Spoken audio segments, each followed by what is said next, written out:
makan dulu ni. Ya Allah, ada nasi dagang, ada kepok sedap Sejuk-sejuk lagi, dah ada dah.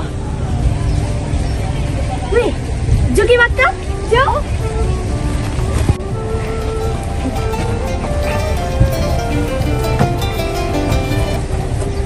Makanlah kepok nasi dagang ni. Kepok ni lagi sejuk-sejuk dah sedap dah. Makan. Asal dapat makanan je lah, Jul. Sabar kau dulu. Orang lain nak makan kau. Oh, pagi-pagi perkena pula dengan nasi dagang. Memang semangatlah nak benda-benda hari ni. Betul dah tu. Lepas makan nasi dagang kena pula dengan Nisa. Orang dulu-dulu yang mana-mana manis kena. Manis lain macam. Orang Robi Honi kalau makan sayur sambil cakap. Jadi boh. Tak sudah habis licin dia sepinggang.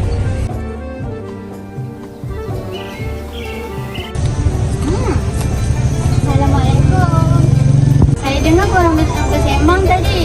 Inilah bunyi dia. Bahasa apa korang cakap tu? Waalaikumsalam. Kami cakap Terengganu. Dok pun orang panggil Ganu.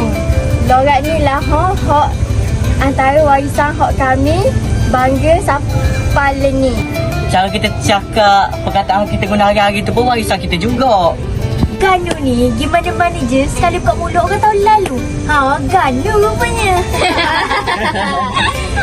Saya dengar macam lain. Tadi saya dengar korang cakap makan. Alah, dalam lorak Ganu, makan boleh makan. Kan jadi ikan. Kalau jalan pula jadi jalan. Oh. Mula-mula orang luar dengar memang pelik. Tapi lama-lama gigi saya hok ngikut kita.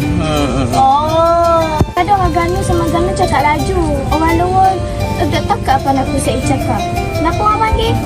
Bela tau. Emu je dengar tu cakap. Bagilah laju. Sampai kita sama-sama Ganu pun suruhlah 2-3 kali. Cara kita cakap, perkataan kita guna hari-hari tu pun warisan kita juga.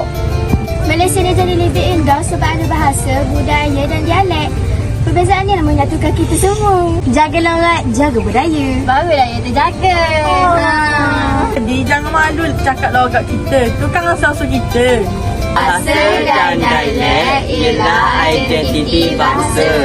Warisan budaya bukan sekadar untuk dikenang, tetapi untuk dipelihara, dihargai dan diwariskan kepada generasi akan datang.